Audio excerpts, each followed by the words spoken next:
নমস্কাৰ পুনৰ স্বাগতম জনাইছো আমাৰ আজি পডকাষ্ট শো দা অনেষ্টাৰ য'ত আমি ভুমুকি মাৰো সঁচা কথাত সঁচা জীৱন্তৰ আলত আজি মই মোৰ কাৰণে বৰ সৌভাগ্যৰ কথা যে মই একেটা ফ্ৰেমতে এনেকুৱা এজন ব্যক্তিৰ লগত শ্বেয়াৰ কৰিছো যি ডিব্ৰুগড়ৰ নাম গোটেই অসমতে উজ্বলাই তুলিছে এজন শিক্ষাবিদ এজন চিন্তাবিদ এজন শিক্ষক এজন লেখক এজন সাহিত্যিক এজন প্ৰবক্তা এজন প্ৰাক্তন সাংসদৰ উপাধ্যক্ষ ডক্টৰ নগেন শইকীয়া ছাৰ আপোনাক স্বাগতম জনাইছো আমাৰ এই পডকাষ্ট শ্ব'ত ধন্যবাদ লগতে আজি সৌভাগ্যক্ৰমে তেওঁক যিহেতু পাইছোৱে মই আমাৰ আজিৰ শ্ব'টোৰ তৰফৰ পৰা এখন ফুলাম গামোচাৰে তেওঁক সম্ভাষণ জনাইছো আশীৰ্বাদ কৰিব আনন্দ পালো ধন্যবাদ এতিয়া ছাৰৰ বিষয়ে আমি বহুতখিনি কথা শুনিছো বা পঢ়িছো আজি তেওঁৰ মুখেৰে তেওঁৰ বিষয়লৈ অকমান জানিম তেওঁৰ শৈশৱকালৰ কথা আৰু ছাৰ আমি আদৰণি জনাইছো আমাৰ এই শ্ব'টোত আপোনাক এতিয়া চাবলৈ গ'লে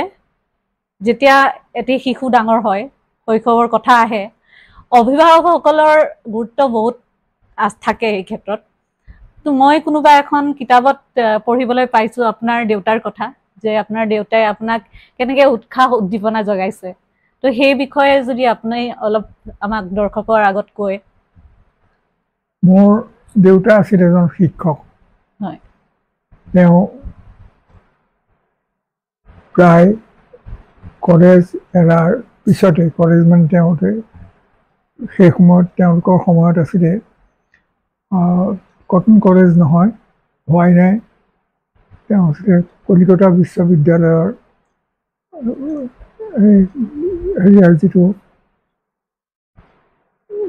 ছাবজেক্ট সেই ছাবজেক্টৰ এজন শিক্ষক তেওঁ দৰাচলতে হাইস্কুলৰ শিক্ষা গ্ৰহণ কৰিয়েই তেওঁ চাকৰি কৰিবলৈ লয় চাকৰি প্ৰথমতে এখন গাঁৱৰ তেনে ওচৰতে থকা চাহ বাগিচাৰ মেনেজাৰে মাতি নিছিলে যে একেবাৰে ঘৰৰ ওচৰৰে এজন ল'ৰাই মেট্ৰিক পৰীক্ষা দি আহিছে কলকাতা ইউনিভাৰ্চিটি গতিকে তেওঁক মাতি আনি পেলাই ক'লে যে তুমি যদি ইচ্ছা কৰা তেনেহ'লে ইয়াত চাকৰি কৰিব পাৰা কিছুদিন কৰিলে কৰাৰ পিছত এদিন কিবা কথাত মেনেজাৰে তেওঁক অইন এখন বাগিচালৈ এখন চিঠি দিবৰ কাৰণে পঠিয়াব খুজিলে দেউতাই সেইটো আপোনাৰ ঠিক এটা ভাল সন্মানৰ কাম বুলি ভবা নাছিলে তেওঁ ক'লে যে আমাৰতো বাগিচাত হেৰি আছেই সদায় গৈ থকা যিবিলাক আমাৰ চিঠি পত্ৰ ডেলিভাৰী কৰা মানুহ আছে মই এইটো কাৰণে কিয় যাম তাৰপিছত সেইবুলি কোৱাৰ পিছত ব্ৰিটিছ চাহাব তেওঁ কিবা এটা কওঁতে এটা খুব খং উঠি পেলাই ওলাই গুচি আহিলে আৰু তেওঁ দেখিলে যে এইটো অলপ হেৰি হৈ আহিছে খঙাল হৈ আহিছে গতিকে তেওঁ হেৰিয়াৰ পৰা নিজৰ আসন এৰি বাংলোৰলৈ গুচি গ'ল দেউতাই তেতিয়া ভাবিলে কি কৰে যাব আমাৰ সেই গোটেই অঞ্চলটোত MV স্কুল আছিল তাৰপিছত ME স্কুল নাছিল আৰু LP স্কুল আছিল চাৰিওফালে প্ৰায় 7-8-10 কিলোমিটাৰমান দূৰলৈ সেইকাৰণে তেখেতে ভাবিল যে আমাৰ মাটিতে চাৰিআলিটা হৈছে সেই চাৰিআলিটো তাতে আমাৰ মাটি আছিলে তাতেই তেখেতে আৰম্ভ কৰিলে আৰু দুজন লগত লৈ এখন বৰকাথনি ME স্কুল বুলি স্কুল নিজে খুলিছে তেওঁ নিজে আৰু লগত দুজন ল'লে লৈ পেলাই তেওঁৱেই প্ৰপাইটাৰ তেওঁৱেই চালকো আৰু সেই সময়ত মোৰ জন্ম হোৱাই নাই তাৰ বহুত পিছত এতিয়া স্কুলটো ডাঙৰ হ'ল প্ৰায় 8-10 কিলোমিটাৰ দূৰৰ পৰা ল'ৰা আহে ছোৱালী তেতিয়া পঢ়িবলৈ অহা নাছিল আৰু তাৰ পৰা আহি ল'ৰা ছোৱালীবিলাকে পাঠ লয় শিক্ষা গ্ৰহণ কৰে দেউতাই ভাবি চলাই আছিল কিন্তু লাহে লাহে মানুহৰ এনেকুৱা এটা ভাৱ হ'ল যে এই স্কুলখনৰ পৰা তেওঁৰ বহুত লাভ হ'ব পাৰে আৰু সেইটো অলপ মানুহৰ সহিবলৈ টান পালে সেইটোৱেই হ'ল প্ৰথম হেৰি আৰু তাৰপিছত সেই সময়ত স্কুলবিলাকত ভাল স্কুল দেউতাৰ স্কুলখন তিন পাতৰ ঘৰ কাঠৰ খুটা আৰু যিবোৰ বাঁহৰ হেৰি আছিলে চাচনি গোটাই পেলাই বেৰবিলাক কৰিছিলে বেৰবিলাক লিপাই মচাই সেইবিলাক সুন্দৰকৈ ৰাখিছে আপোনাৰ সাহিত্যৰ প্ৰতি আকৰ্ষণ কেতিয়াৰ পৰাই সৰু কালৰ পৰাই খুব মই আৰু তাৰপিছত দেউতাই সেই স্কুলখন বন্ধ কৰি দিব বুলি পেলাই ল'ৰা ছোৱালীবিলাকৰ আগত ঘোষণা কৰে ছোৱালী নাই ল'ৰা তেতিয়া ল'ৰাবিলাকে এতিয়া ঘৰত ক'লে আমাৰ সেই ঠাইৰ পৰা প্ৰায় 3 কিলোমিটাৰ দূৰৰ এখন গাঁৱৰ পৰা মানুহ আহিলে সেইটো শুনি পেলাই যে আমাৰ ল'ৰা ছোৱালী ল'ৰাবোৰ ক'লৈ যাব গতিকে আপুনি স্কুলখন হেৰি কৰিব নালাগে যদি আপুনি নাৰাখে আমাক দি দিয়ক আমি চাওঁ দেউতাই ক'লে যে মোক 7 দিনমান সময় দিয়ক তাৰপিছত দেখা যাব তাৰ পিছত তেওঁলোকে যেতিয়া আহিল তেতিয়া ক'লে যে মোৰ আপত্তি নাই খালি স্কুলখন ভালকৈ ৰাখিব লাগিব ক'লে নহয় আমি অকল স্কুলখনকে নিদিওঁ আপোনাকো লৈ যাম গতিকে দেউতাই ক'লে যে মই কোনো বাপ লৈ নাযাওঁ যদি যাব লাগে এজন টিচাৰ হিচাপে মই যাব পাৰিম তেনেকুৱাই গ'ল আৰু সেই বৰকাঠনি যিখন গাৰ্ডেন আছিলে তাৰ চাহাবৰ ল'ৰা ছোৱালীও তাতে পঢ়িছিল কাৰণ আৰু স্কুল নাই গোলাঘাটত আছে গতিকে সেই স্কুলখন তাৰ পৰা লৈ যোৱাৰ পিছত ইয়াত স্কুল নোহোৱা হ'ল সেই স্কুলখনে এক প্ৰকাৰ ক'বলৈ গ'লে সেই গোটেই অঞ্চলটোত পোহৰ বিলাইছিলে আৰু মই দেখিছোঁ যে দেউতাই বাহিৰৰ কিতাপবিলাকো অনাইছিলে আৰু সেই সময়ত কলিকতাৰ দোকানৰ কিতাপ অনালে তেওঁলোকে লগত কিছুমান সৰু সুৰা ল'ৰা ছোৱালীৰ উপযোগী কিতাপ পঠিয়াই দিয়ে বিনা পইচাত গতিকে আমি যিদিনা তেনেকুৱা এটা টোপোলা আহি পাইহি তেতিয়া আমাৰ ঘৰত সেইটো এটা উৎসৱৰ নিচিনা হয় এনেকৈয়ে কিতাপৰ লগত মোৰ এটা সম্পৰ্ক স্থাপিত হ'ল আৰু সেই সম্পৰ্ক যে স্থাপিত হ'ল সেই সম্পৰ্কটো থাকিব আৰু মই যেতিয়া ME স্কুল পাৰ হ'লোঁ হোৱাৰ পিছত মই নাম লগালোঁ ঢেকীয়ালত তেতিয়া নতুনকৈ হাইস্কুল এখন হৈছে সেই হাইস্কুল যথেষ্ট দিন হৈ গ'ল গতিকে ঢেকীয়াল হাইস্কুলত মই 7ম শ্ৰেণীত পঢ়িলোঁ আৰু সেই সময়লৈকে সৈতে মই আমাৰ ঘৰত 2খন বাতৰি কাকত সদায় লৈছে এখন হ'ল সাদিনীয়া অসমীয়া আৰু এখন ইংৰাজী এখন হেৰি আছে এইবোৰ এনেই আহে আমেৰিকান ৰিপৰ্টাৰ বুলি এনেকুৱা ধৰণৰ কিতাপো আহে গতিকে মোৰ লগত কিতাপৰ সম্পৰ্ক তেতিয়াৰ পৰা আৰম্ভ হ'ল আৰু এনেভাৱেই মোৰ যিটো সাহিত্যৰ সাধনাৰ বিষয় সেইটো উৎকৰ অকণ অকণকৈ সোমাই আহিল তেতিয়াৰ পৰা খুব ভাল দেখিছোঁ বুলি ক'ব নোৱাৰি কিন্তু ক্লাছ 7ত থাকোঁতে মই যিখন ৰচনা অসমীয়া ভাষা আৰু সাহিত্য সম্পৰ্কে লিখিছিলোঁ সেইখন স্কুলৰ মেগাজিনত ছপাই হৈ আছিল এতিয়াও মোৰ হাতত আছে মই এতিয়াও অনুভৱ কৰোঁ যে সেই প্ৰবন্ধটো ক্লাছ 7ৰ ল'ৰা হ'লেও মই কোনো ভুল কথা কোৱা নাছিলোঁ আৰু ভাষাও ক'তো মোৰ ভুল নাছিল মই এইটো দেখি এতিয়াও আচৰিত হৈ যাওঁ কেনেকৈ এইটো সম্ভৱ হৈছিল যিয়ে নহওক এনেকৈ মই লাহে লাহে সেই সময়ৰ অন্যান্য যিবোৰ আমাৰ অসমীয়া বাতৰি কাকত আছিল সেই বাতৰি কাকতবিলাকতো লিখিবলৈ আৰম্ভ কৰিলোঁ এই যে আৰম্ভ কৰিলোঁ লিখা এই লিখাৰ আৰম্ভণিয়ে মোক সাহিত্য জগতখনলৈ লাহে লাহে টানি নিয়ে আৰু তেতিয়া সেই বাতৰি কাকতবিলাকত মোৰ নিজৰ লেখা ওলাইছিলে আৰু গল্প প্ৰবন্ধ ওলাইছিলে আৰু বিশেষকৈ ভাষা সম্পৰ্কে সাহিত্য সম্পৰ্কে মোৰ নিজৰ ভিতৰতে এটা খুব ইনকুইজিটিভনেছ আছিল সেইকাৰণে মই সেই বিষয়টোৰ ওপৰত বেছি গুৰুত্ব দিছিলোঁ এনেভাৱেই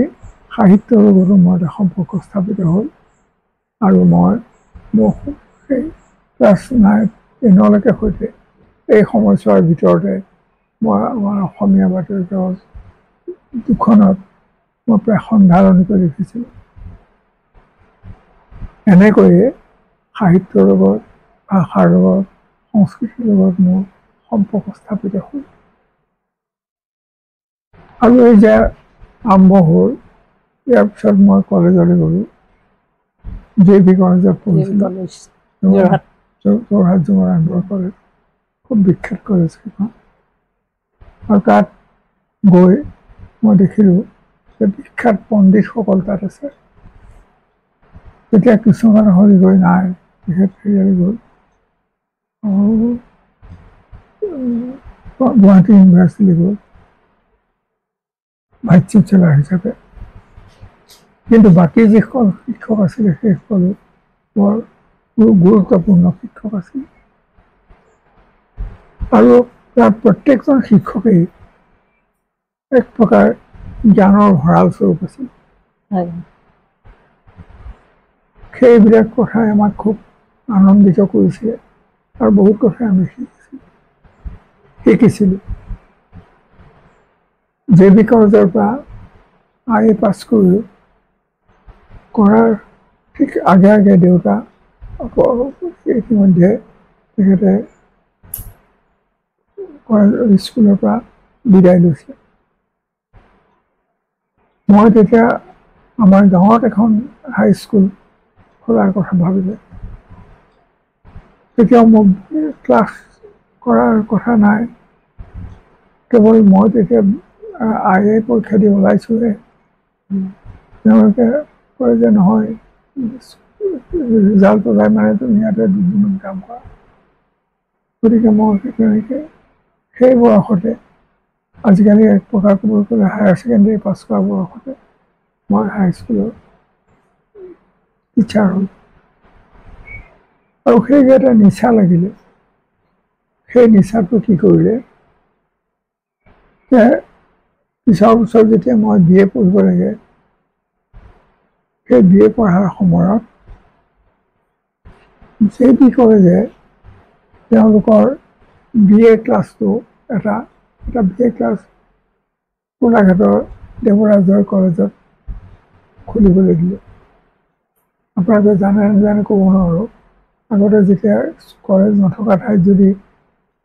কলেজৰ ল'ৰা হয় কিন্তু ঠাই নাই সুবিধা নাই তেতিয়া অন্য স্কুলৰ অন্য কলেজৰ ছাত্ৰক তাত আনি পেলাই পঢ়ুৱাই শিক্ষা দিয়ে আৰু পৰীক্ষাটো সেই তাতে দিবগৈ লাগে গতিকে মই তেনেকৈ BA পাছ কৰিলোঁ BA পাছ কৰাৰ পিছত মই যিখন স্কুলৰ পৰা ছাত্ৰ মই ওলাই আহিছোঁ ঢেকিয়াল হাইস্কুল মই ঢেকিয়াল হাইস্কুলৰ পৰা পাছ কৰা ল'ৰা ছোৱালীৰ ভিতৰত ফাৰ্ষ্ট ডিভিজনত প্ৰথম নে দ্বিতীয় প্ৰথম হৈ পেলাই প্ৰথম পাছ কৰা মানুহ মই আছিল গতিকে তেখেতসকলে মোক ক'লে বি এ পৰীক্ষাৰ ৰিজাল্ট ওলোৱাৰ লগে লগে যে তুমি যদি ইয়ালৈ আহিব পাৰা তোমাৰ এটা সুবিধা হ'ব এইখন যিহেতু চৰকাৰী এইড পোৱা স্কুল গতিকে ইয়াত তুমি দৰমহা কেইটামান বেছিকৈ পাবা আৰু তুমি MA যদি পঢ়া তেতিয়াহ'লে পইচা পাতি অলপ বেছিকৈ পাবা মই তেতিয়া আমাৰ গাঁৱৰ যিখিনি মানুহ তেওঁলোককো কথা বতৰা কৰিলোঁ ঘৰতো দেউতাৰ লগত আলোচনা কৰিলোঁ আটাইবিলাকে ক'লে যে নহয় তুমি স্কুলত পদ কৰিব নালাগে মই তালৈ গ'লোঁ উল্লেখযোগ্য যে সেই স্কুলখনতে এসময়ত সৈয়দ আব্দুল মালিকেও মাষ্টৰি কৰিছিল তেখেতেও আমাৰ স্কুলত কাম কৰি থাকোঁতে প্ৰাইভেটকৈ অসমীয়াত MA পৰীক্ষা দিছিল আৰু তেনেকৈ পাছ কৰিছিল সেই স্কুলখনত সেই কিতাপবোৰ তেতিয়া আছিল গতিকে মোৰ কাৰণে এইটো ভালেই হ'ল আৰু মই তেতিয়া লাহে লাহে সেই স্কুলটোৰ মাজত সোমাই গ'লোঁ আৰু মই স্কুলটোৰ লগত প্ৰায় এটা ডাঙৰ সম্পৰ্ক মই গঢ়ি তুলিলোঁ সেই সময়তে মোৰ বিয়াৰ কথা ওলাল আৰু বিয়াও তেতিয়াই নহ'ল কিন্তু 3 বছৰমানৰ মূৰত মই MA পৰীক্ষা পাছ কৰাৰ পিছত মোৰ বিয়া বিয়াৰ ছোৱালীজনীও সেই ঠাইতে আছিলে আৰু তেওঁ দেউতাক আমাৰ ঢেকিয়াল হাইস্কুলৰ গগনগুৰিৰ প্ৰথমগৰাকী সম্পাদক আছিল সেই সূত্ৰে মোৰ তেওঁলোকৰ পৰিয়ালটোৰ লগত এটা সম্পৰ্ক স্থাপিত হৈছিল আৰু এনেকৈয়ে আমি দেখিলোঁ যে মোৰ প্ৰায় সৰহখিনি সময়ে এই পঢ়া শুনা এইবিলাকৰ মাজতে গ'ল ইয়াৰ উপৰিও মই অসম সাহিত্য সভাৰ লগতো জড়িত হৈ আছিলোঁ মই যেতিয়া হাতীয়াখোৱাত আছিলোঁ তেতিয়াও মই এখন তাত শাখা কৰিছিলোঁ আৰু যেতিয়া আপোনাৰ হেৰিয়ালৈ আহিলোঁ ঢেকিয়াললৈ আহিলোঁ তেতিয়াও তাত এখন শাখা কৰিলোঁ আৰু সেই শাখাৰ যোগেদি প্ৰত্যেক এমাহত বা 2 মাহত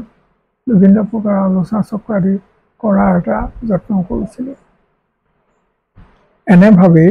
মোৰ শিক্ষা জীৱন হ'ল আৰু শৈক্ষিক জীৱনো লাহে লাহে এটা বৃত্তৰ মাজলৈ সোমাল আৰু মই দেখিলোঁ যে জ্ঞান অবিহনে মানুহৰ আচলতে উন্নতিৰ কোনো জখলা নাই গতিকে মোৰ প্ৰাণত সেইটো সদায় উমুকি মাৰি থাকে আৰু মই তেনেকৈ ঢেকিয়াল হাইস্কুলত কাম কৰি থাকোঁতেই মোৰ প্ৰথম গল্প কাগজত ওলাইছে মোৰ অন্যান্যবিলাকো কাগজত ওলাইছে আমাৰ বাতৰি কাকত যিবিলাক আছে সেইবিলাকত ওলাইছে আৰু বহুতে মোক চিনি পোৱা হ'ল গতিকে মই এতিয়া স্কুলৰ যেতিয়া এজন শিক্ষক হ'লোঁ তেতিয়া মোৰ কাৰণে বাটটো আৰু মুকলি হৈ উঠিল এনেভাৱেই মই লাহে লাহে নিজৰ ক্ষেত্ৰখনত যেন নিজকে বিচাৰি পালোঁ আৰু তাৰ কিছুদিনৰ পিছত মই সেই স্কুলৰ পৰা MA পাছ কৰিলোঁ তাতে MA পাছ কৰি মই এইবাৰ MA পৰীক্ষা দিবৰ কাৰণে গুৱাহাটীলৈ গ'লোঁ আৰু গুৱাহাটীতো মই দেখিলোঁ যে BA পাছ কৰিলোঁ BA পাছ কৰি পেলাই MA পঢ়িলোঁ আৰু মই দেখিলোঁ যে তাতো মই দেখিলোঁ যে এনেকৈ বহুতো ল'ৰাই BA পৰীক্ষা দিছে নিজৰ ওপৰত নিৰ্ভৰ কৰি ময়ো তেনেকৈ দিলোঁ আৰু শুনেই হয়তো ভাল পাব যে সেই সময়ত প্ৰিভিয়াছ আৰু ফাইনেল এই দুইটা প্ৰিভিয়াছ আৰু ফাইনেল নহয় মই প্ৰিভিয়াছে দিছোঁ প্ৰথমতে তাত সেই আপোনাৰ যিবিলাক প্ৰাইভেট কেণ্ডিডেট আৰু ৰেগুলাৰ কেণ্ডিডেট সেইবিলাকৰ সকলোৰে ভিতৰত মই ফাৰ্ষ্ট ক্লাছ পাইছিলোঁ কেৱল এজনেই তাৰপিছত যেতিয়া মই ফাইনেল পৰীক্ষা দিলোঁ সেই সময়ত মোৰ খুব সাংঘাতিক অৱস্থা বেয়া বিভিন্ন প্ৰকাৰে আৰু পৰিৱেশটো তাত প্ৰাইভেট ল'ৰা এজনে আকৌ যদি হেৰি হয় বাকীবিলাকক এটা ঠক্কৰ দিয়ে তেতিয়া সেইটো তেওঁলোকৰ কাৰণে সন্মানৰ কথা হ'ব পাৰে ইত্যাদি ঘটনাবোৰ আহিলে সেই যি কি নহওক মই MA পৰীক্ষা দিলোঁ আৰু MA পৰীক্ষা দিওঁতে মই মুঠতে এইবাৰ ছেকেণ্ড আৰু ফাৰ্ষ্ট ক্লাছ মই নাপালোঁ ছেকেণ্ড ক্লাছ পালোঁ ছেকেণ্ড ক্লাছৰ প্ৰথম ফাৰ্ষ্ট বয় তাৰপিছত মই এনেকৈ আৰম্ভ হ'ল মোৰ নতুন যাত্ৰা MA পাছ কৰাৰ পিছতে মই ঢেকিয়াল হাইস্কুলৰ পৰা গৈ নতুন দৈনিক বুলি এখন কাগজ আছিল নহয় দৈনিক বাতৰি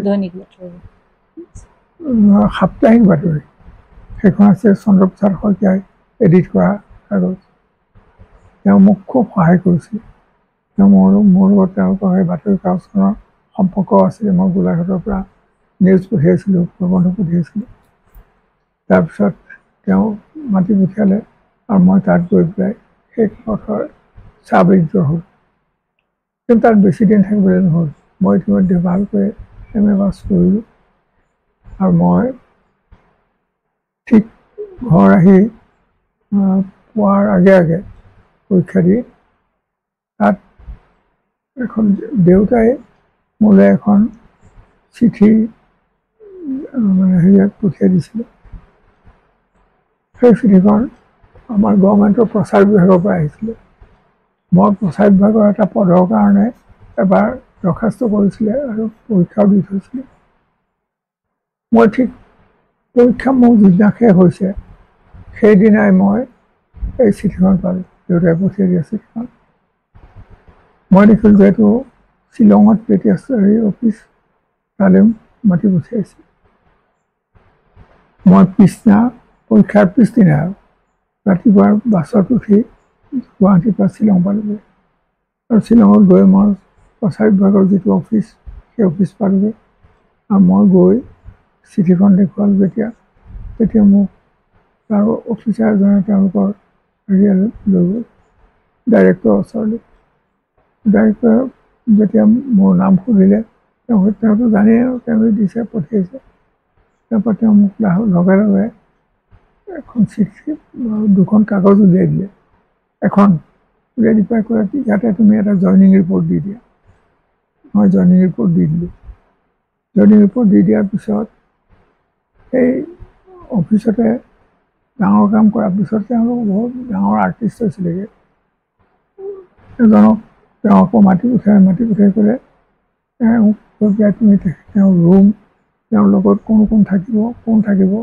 সহকাৰী আৰু কোন হেৰি থাকিব অন্যান্য কাম কৰি দিব পৰা মানুহ থাকিব চব দেখুৱাই দিয়ে মোক সেইবোৰ দেখুৱালে যোৱাৰ পিছত মই আহি পেলাই আকৌ চব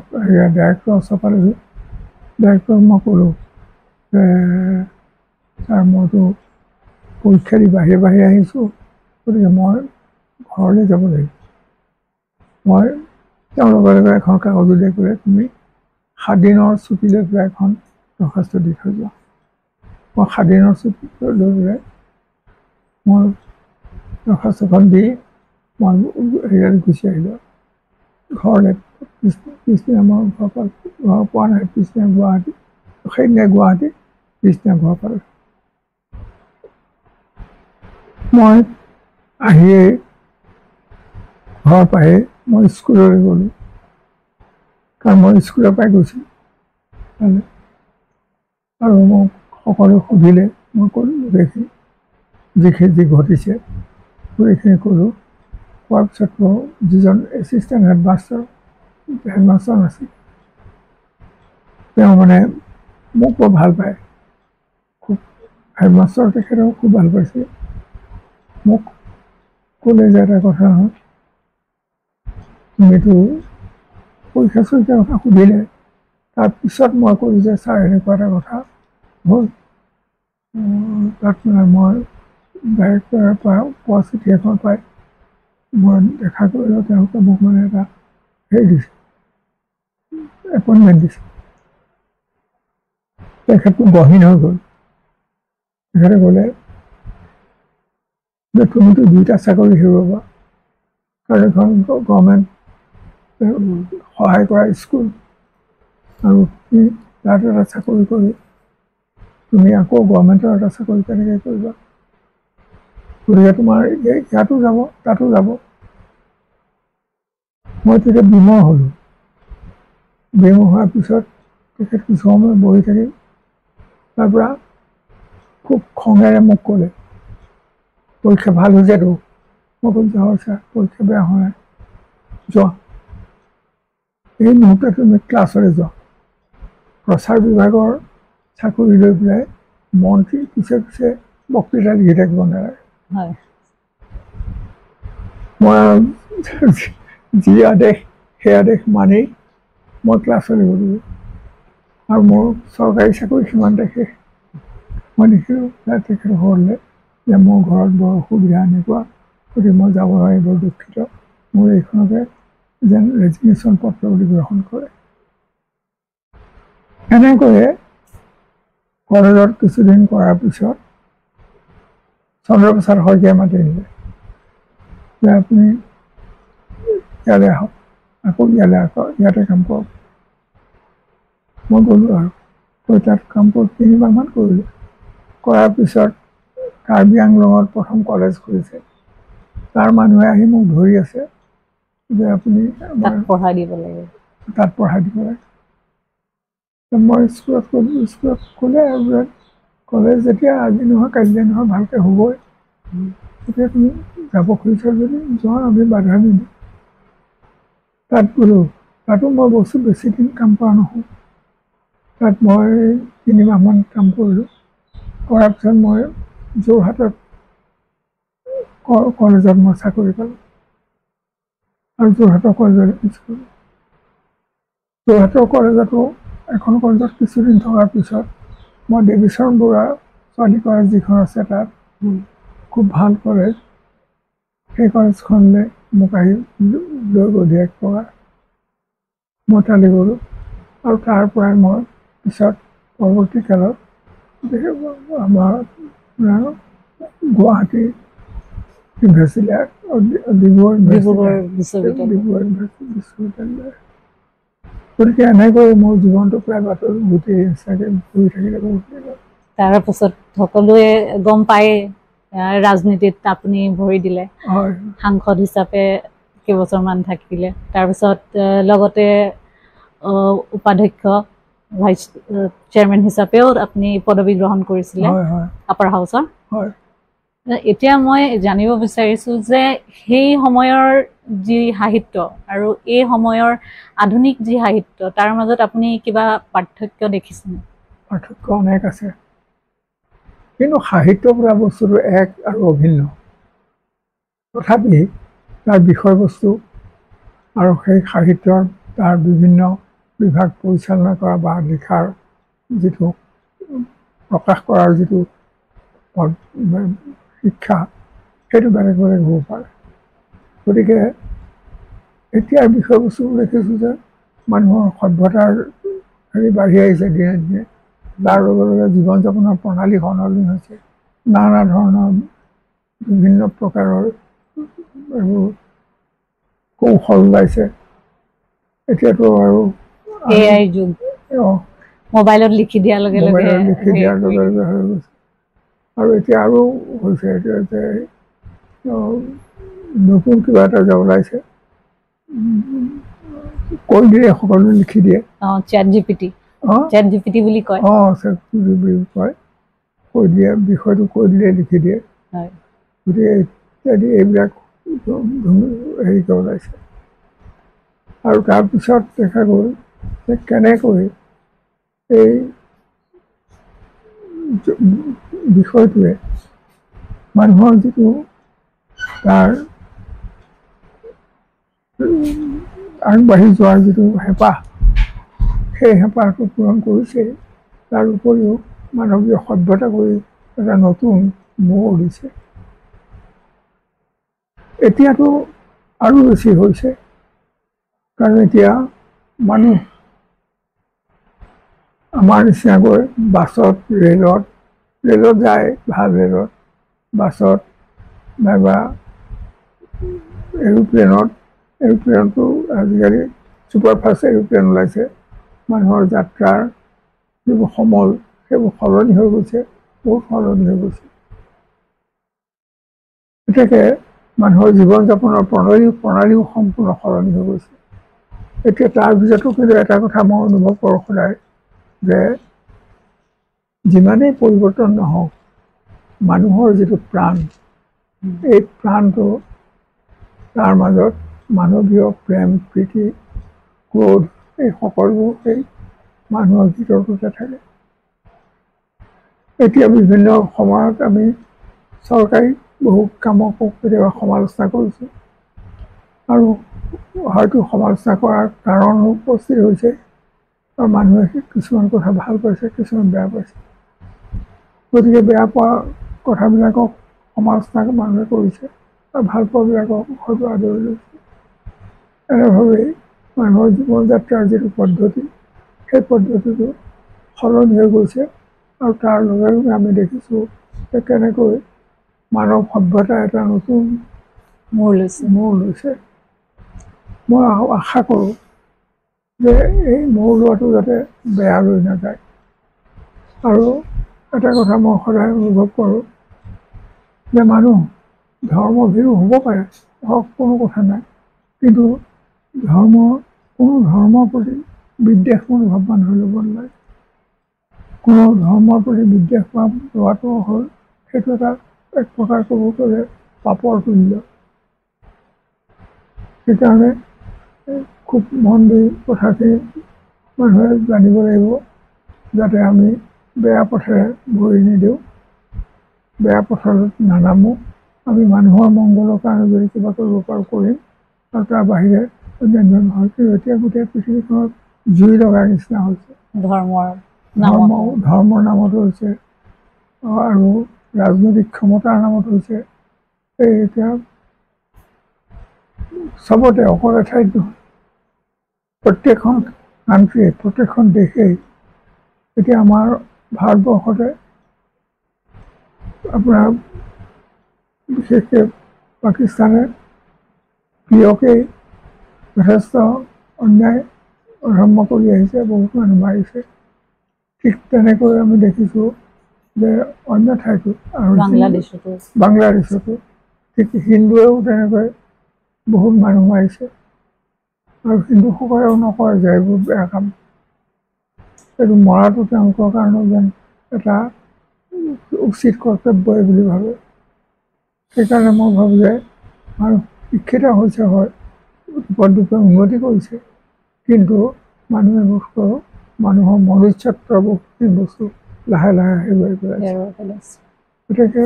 আমাৰ জীৱনটো এটাই জীৱন আমি পাম বা পাইছোঁ, এই জীৱনটোক যাতে মানুহৰ সেৱাৰ কাৰণে ভালকৈ খৰচ কৰিব পাৰি, তাৰ প্ৰতি চকু দিব লাগে। নিজৰ স্বাৰ্থৰ কাৰণে বা ব্যক্তিগত কোনো মানুহৰ স্বাৰ্থৰ কাৰণে বা কোনো এটা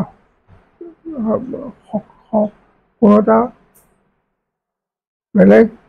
প্ৰজাতিৰ মানুহৰ মংগলৰ কাৰণে কৰিব, কিন্তু আন এটা প্ৰজাতিক হয়তো তাৰ যদি হানি কৰিব, এনেকুৱা ধৰণৰ মনোভাৱে গোটেই পৃথিৱীতে ব্যাপি পৰিছে। এইবিলাকে আমাৰ মনলৈ সঁচাকৈ এটা দুৰ্ভাগ্যৰ দিন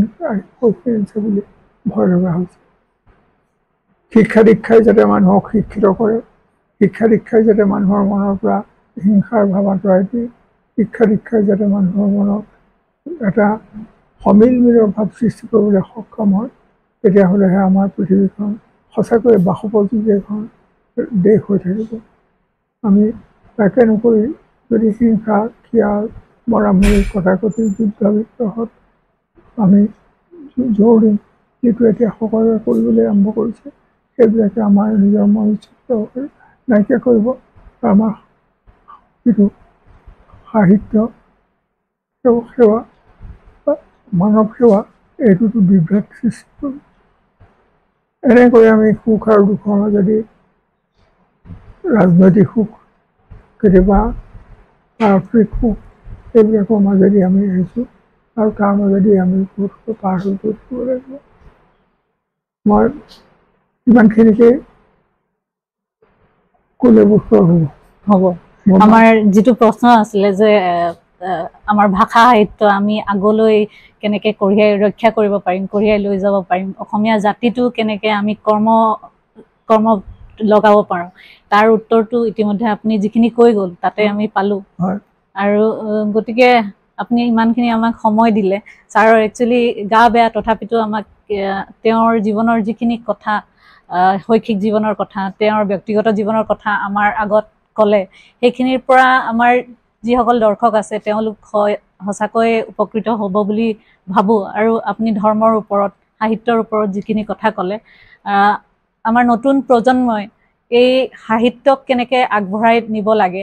সেই কথাটোৰ ওপৰত গুৰুত্ব দি হয়তো তেওঁলোকেও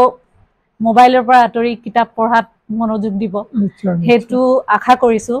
আৰু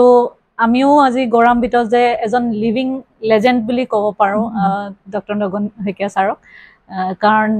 তেওঁ এনেকুৱা এজন ব্যক্তি যাৰ কিমান উপাধি আছে মোৰ হয়তো ক'বলৈ ভাষা নাই, মই হয়তো কৈ শেষ কৰিব নোৱাৰিম। গতিকে তেওঁ ইমানখিনি সময় আমাক দিলে, তাৰ বাবে ছাৰক বহুত বহুত ধন্যবাদ জনাইছোঁ। মই আপোনালোকক ধন্যবাদ জনাইছোঁ। মই আজিকালি বয়স বাঢ়ি অহাৰ লগে লগে বহুত কথা পাহৰিবলৈ লৈছোঁ, সংলগ্নতা কেতিয়াবা হীন হৈ গৈছে, মই নিজেও অনুভৱ কৰোঁ। কিন্তু তথাপি উপায় নাই, সেই বাৰ্ধক্যৰ এই যিবোৰ আসোঁৱাহ এইবোৰ সম্পূৰ্ণৰূপে মষিমূৰ কৰাটো সম্ভৱপৰ নহয়। তথাপি আপোনালোকে আহিলে, এনেকুৱা এটা মোক সুযোগ দিলে, মই তাৰ কাৰণে আপোনালোকৰ ওচৰত কৃতজ্ঞ হৈ থাকিম। ধন্যবাদ ছাৰ। দৰ্শকবৃন্দ, আমি আমাৰ আজিৰ এই প্ৰগ্ৰাম ইমানতে সামৰিছোঁ। আশা কৰোঁ আপোনালোকে আমাৰ দ্য অনেষ্ট আৱাৰৰ যিটো পডকাষ্ট শ্ব' সেইটো ভাল পাব আৰু অনুগ্ৰহ কৰি ছাবস্ক্ৰাইব কৰিব। ধন্যবাদ।